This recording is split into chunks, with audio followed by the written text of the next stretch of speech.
Good morning and a very warm welcome to this edition of Agenda. Well, in agenda of the Lok Sabha today, a very important business is listed, which is the railways budget. Well, the Railway Minister, Mr. Suresh Prabhu, is going to present the railway budget at 12 noon today. But ahead of that, some important questions will be raised during the question hour, and also important papers will be laid on the table of the House. And following the railway budget, there would be some other important businesses also that will be taken up in the Lok Sabha. But most crucial happening of the day is going to be, of course, the railway budget. Much is expected from the railway minister, and of course there is a lot of reform roadmap that the railway minister is likely to unveil today, along with keeping up with the promises that he made in his last year's speech. To talk more on this, I'm joined by the members of parliament from various parties on my panel at this point of time. I'm joined by Mr. Rajeev Satav. He is a member of parliament from the Lok Sabha from the party Congress. I'm also joined by Dr. B.N. Gaur from the TRS. I'm also joined by Mr. Ram Swarup Sharma from the BJP and Mr. Neufeu Reo from the NPF. Welcome to the program. I'd like to start the discussion with you, Mr. Satav. What is it that one can really expect from the railway minister today? Let's first start with that, and then we'll jump to some of the important things which are listed for the business today. This is the third budget of this government. 2 years back, Mr. Gowda presented a budget. Then in the last year, Mr. Prabhu presented a budget. What Mr. Gowda categorically listed in his budget was not fulfilled, and Prabhu gave a very good hopes, very good roadmap, but in last 1 year we have to see whether that is achieved or not, and that will be there in the discussion.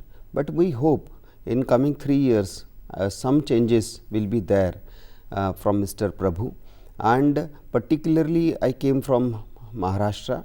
So, and Mr. Prabhu is also from Maharashtra. I hope the larger share will go to Maharashtra, and in coming days the area where there is actually lacking the railway infrastructure, that needs to be covered up, and the facilities of the railway should be somewhat at the higher level. Okay. That is the expectations from Mr. Prabhu. Fine. We started on that note. We are going to talk about that, but more emphasis is now also laid on infrastructure building. Mr. Gaud, there are some important questions around the infrastructure aspect today, which are likely to be raised during the question hour. One of them is around the Urban Mission, which is meant to bridge the divide between the urban and the rural India. How do you look at the way this government has, proposed this particular mission and the road ahead for such an agenda?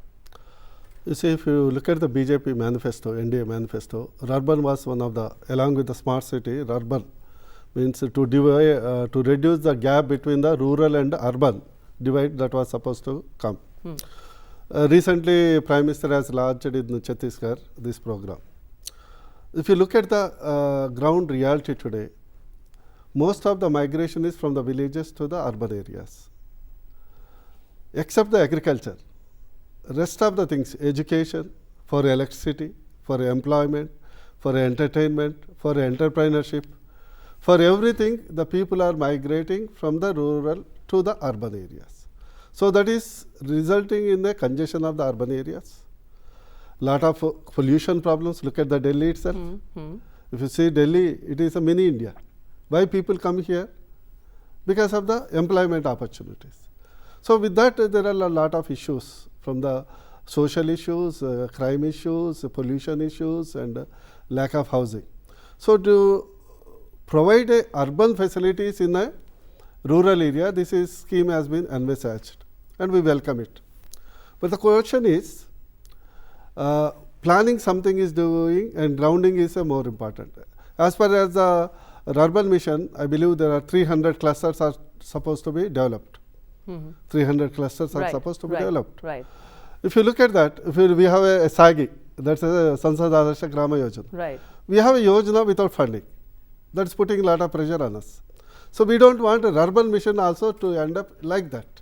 Okay, so you think that more funds, if there should be clarity. Mission? At the same time, in fact, I have written several letters to Prime Minister as well as Rural Development Minister. Okay. There should be some catalyst.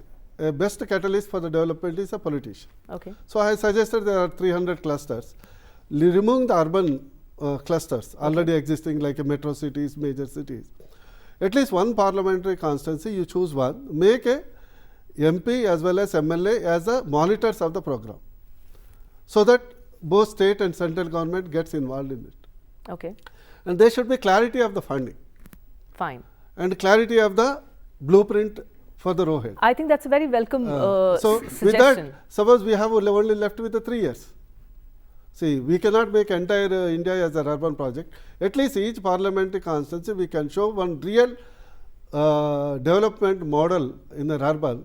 Then it becomes a certain example for all other development in the rest of the parliament consensus. Okay, so that let me take a view from Mr. Rio also around this. Mr. Rio, do you think that, you know, building the rural village clusters in a manner that some other issues around the migration of people from rural India to the urban Indias, and also finding some sort of a parity of development, some sort of equal development between urban and the rural centers can really help and take the country forward? Now we see the urban mission, which had been launched by Honorable Prime Minister last year in September. It is very important for the country because mostly people in this country are from rural areas. And unless you develop the rural areas, the economy of the country will not improve. And so this very visionary initiative of urban mission is much welcoming, and I come from Northeast, where it is remote, difficult, and all about villages. There are hardly any towns, but people are rushing to urban areas for better life. Therefore, a cluster of villages to become a model and bring all the requirements, amenities, then this will attract not only the people to settle back in their respective places, but this will bring a boom to the economy of the people and the country. Fine. Mr. Sharma, how do you look at the budget aspect? इसको financing की अच्छे से ज़रूरत है, as जैसा कि Mr. Gaur ने अभी कहा, and at the same time involving the MPs and the MLAs in the whole cycle. How do you look at that idea? किस पर? इस रर्बन मिशन को लेकर के क्या आपको लगता है कि इसको अलग-अलग एंगल से अगर देखा जाए, फाइनेंसिंग का पार्ट इंपॉर्टेंट है, MPs, MLAs का इन्वॉल्वमेंट अगर होता है, तो क्या ये इसको एक सक्सेसफुल मिशन बना सकता है? बिल्कुल बिल्कुल, क्योंकि ये जो आदर्श गांव योजना, इसमें लेके माननीय प्रधानमंत्री योजना ली है, लेकिन जो धन का प्रावधान करने की बात आई, जब तक इसकी व्यवस्था नहीं हो पाएगी थोड़ी कठिनाई आएगी।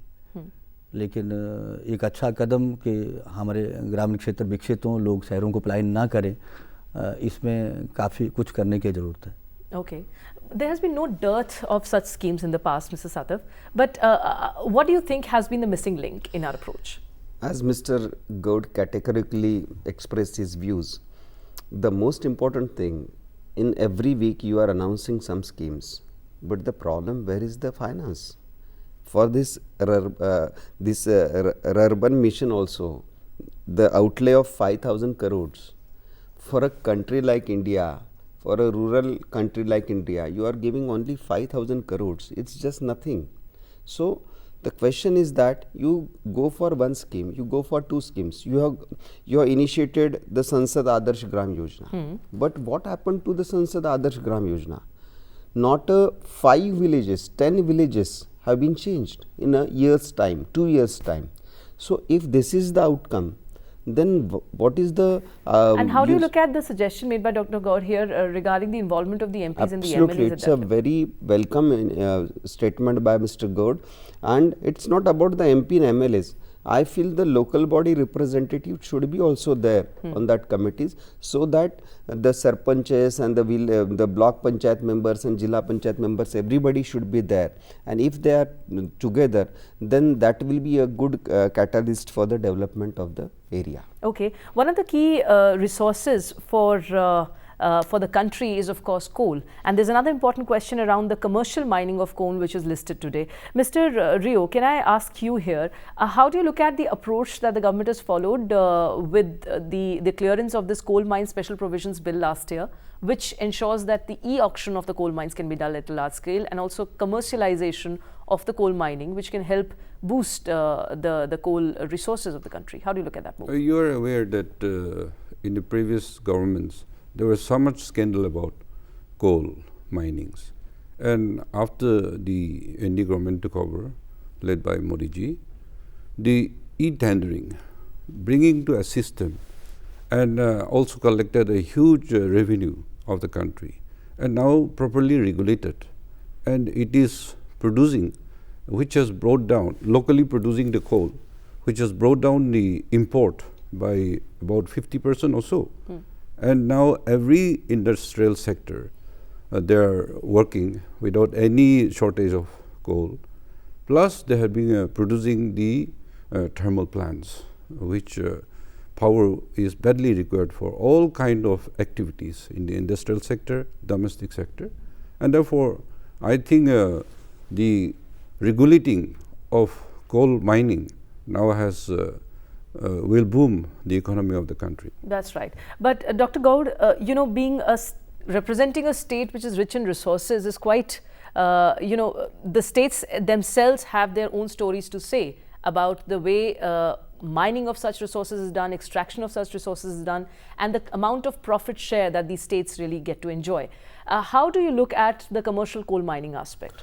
Look at our states. As you know, Telangana is the youngest state of the India, and we got it after 60 years of struggle. Within 1.5 years, we see the lot of change. Our state started with a power deficient state. Previously, we used to have almost 3 days power holidays for industry before our state was formed. Today, we are able to give 24 hours of power supply for the industries, urban areas, whereas electricity free of cost to the rural areas, agriculture is 6 to 9 hours. Within 1.5 years, we are able to do it. And 100% I can tell you, I must compliment Mr. Piyush Goyal as well as Modi ji, because there is a total game changer. See, as you know, previously, I don't want to go into politics, but there was a big problem about the coal, how it's allotted, and Supreme Court in fact stalled the coal block allocation, resulting in a big impact on the economy. Today, in the 2014, they bought an ordinance, and 2015 it was passed as a bill. With the result, they have allocated almost allocation is for the government sectors, whereas e-auction for the private sector, which is very transparent. And the biggest story, success story of the coal mining starts from Telangana. It's not Singareni coal mines. It is the success story of the public limited coal mines. Coal mines is commonly shared by the state and central government. That's right. And Singareni is the only coal mine in the India which was profiting, which was able to go for the contract in other countries. A public limited, you can't imagine. Okay. Whereas all other countries are coming to India, we are going to other countries for coal mining. That's right.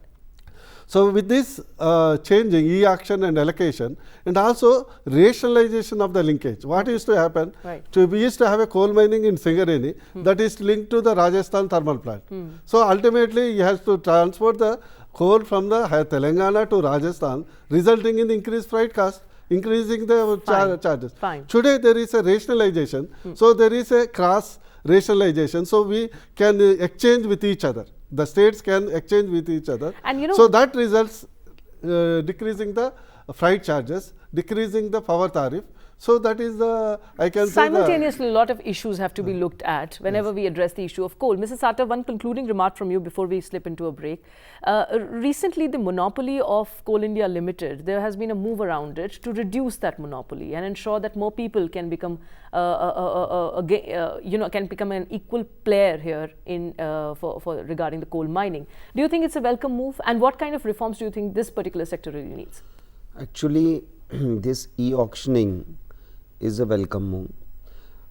I suggest not only in the coal, in other areas also, this type of reform should be there first. Second, wherever there is a competition, there is a fair play. So, the monopoly of the Coal India or monopoly of any other company should not be there. There should be a fair competition, and we welcome this move. But at the same time, there should be, we must ensure that there should be transparency, absolute transparency, because in many cases, even though there is a clemency of the transparency, but there is no transparency. So that needs to be ensured. Otherwise, only paperwork will not help.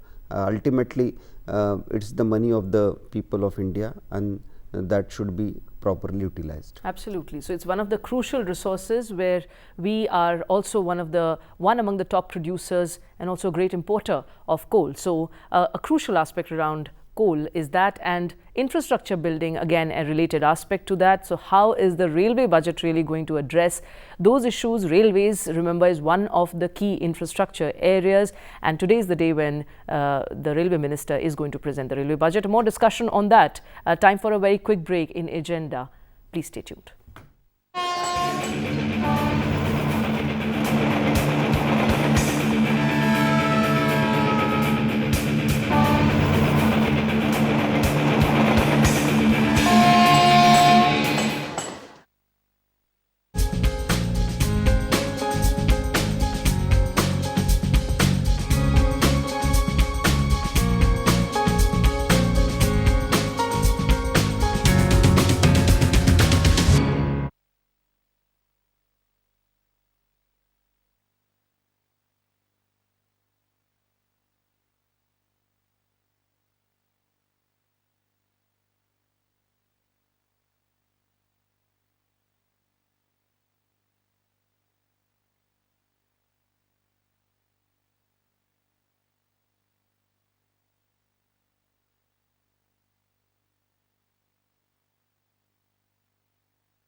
Welcome back to Agenda. The Railway Minister, Mr. Suresh Prabhu, will be presenting the railway budget today. And in his last year's speech, the minister had emphasized on the 9 thrust areas for the railways, where he said that Indian Railways is going to be the prime mover of economy once again. And what is really required is to see resource mobilization at the level so that higher investments can be attracted in the railways. Also, decongestion of heavy haul routes and speeding up of trains was one of the key thrust areas that the minister had emphasized upon, and also on gauge conversion, doubling, tripling and electrification, passenger amenities and safety being one of the major concerns, along with project delivery, timely conclusion of projects, transparency and system improvement, and railways, to make railways the most preferred mode of transportation for the masses and to ensure a very sustainable transport to the masses. Well, Dr. Gaur, have we been able to translate it all according to your experience? Still in the country, there are so many areas which are unconnected, though last year we didn't hear the minister talk about new railways or new railway, new trains, so to say. But what are basically the key issues that you would like the minister to look upon today in his budget? Look at India. India is transforming. There are more middle and upper middle class are being added. So as the economy grows, the perception of the travel changes. So if you look at the West Europe countries, train services, most of the people, even the rich people, travel by the trains. Why they do travel? Because that is one of the safest mode, fastest mode, comfortable mode.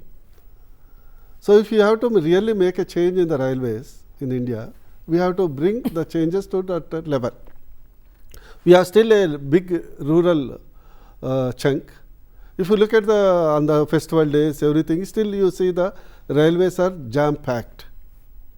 So we have 2 scenarios here. At the same time, the railway minister keeps telling that people are moving from the railway mode of transport, including the freight, to the surface mode or a flying mode. So this is the real situation on the ground today. We need to change. So what happened is, what Suresh Prabhuji was told before that I told is, if you have to change, we have to change the system of the function of the totally. If you look at the funding, suppose last time they said 65,000 crores to 1 lakh crores, and then the new concept which was introduced was private funding, public funding, special purpose vehicle, and collaboration with the state governments also, in order to real game changer in the railways. I don't think that has happened so far. For example, for my state, though there are changes in terms of the timing, in terms of the e-ticketing, in terms of the maybe better amenities, maybe in terms of the SMS alert, in terms of the Wi-Fi centers, these may be some of the toilets, these are the e-catering service, e-catering service, bed linens, change of the bed linen, and then these are the good services we accept. I don't say that 1 year some Suresh Prabhu has some magic and change totally different. But it has to be changed, because our governments are elected for 5 years. They are not eternal governments. But there are other perennial issues which one has to look at. The electrification, the overbridges, underbridges, doubling of the lines. Tripling of the lines. That's right. So that can happen only if there is a funding. Unless until we address the funding issues. So for example, from Telangana state, we have come forward. We come forward to fund the projects in our state. Recently, in my own constituency, there are 330 crore projects of the MMTA service. We said open offer, 2/3 we will bear, 1/3 you bear, let us start the project. But it is not administrative sanction, same it is going from ground to top. We have given the offer, let us form a joint venture. We are ready to offer a 50% of the investment from the state government, since you don't have a budget. So that has not materialized yet. Unless until that funding pattern is materialized, states and central government and other agencies also combinedly invest into the railways, because ultimately it is it's not a separate state or a center subject. It is for the country. It's the lifeline of the country. So unless until we change it, other things and material infrastructure things cannot really happen. Because other services like e-service, e-catering, that thing all is of that fine. is a part of the but thing. you see you have actually hinted at a very important aspect, which is the investment part. Mr. Rio, the railway minister last year had said that the investments in the railways have to be increased to about 8.5 lakh crores by 2020. Do you think this is one of the key areas where we need a lot of clarity as to how this investment can be really boosted? You see, there is a high expectation from this government, and particularly railways network in the country is the lifeline of all the activities. I am happy to note that there is a more than 50% increase in the budget allocation, but we are aware that there is not enough. As you just mentioned, 8 lakh crores by 2020. So our target to achieve that one need resources, and hopefully we will get. I don't know. When you look at the networks, you see one single factor of poverty or backwardness, not connecting people. See, the connectivity is the biggest factor which kept the people poor, backward. And therefore, railway network is one single agency which can connect the people. And also, there is a mandatory to connect all the capital of the states, plus the potential, economy activities. Large parts of the northeast. But when you look at the northeast, yeah. I would say it is pathetic. In Assam, railway network is, fairly okay. But to the other 7 states, there is none, I would say. Some activities going on, which are on pipeline, but we don't know when it will be completed.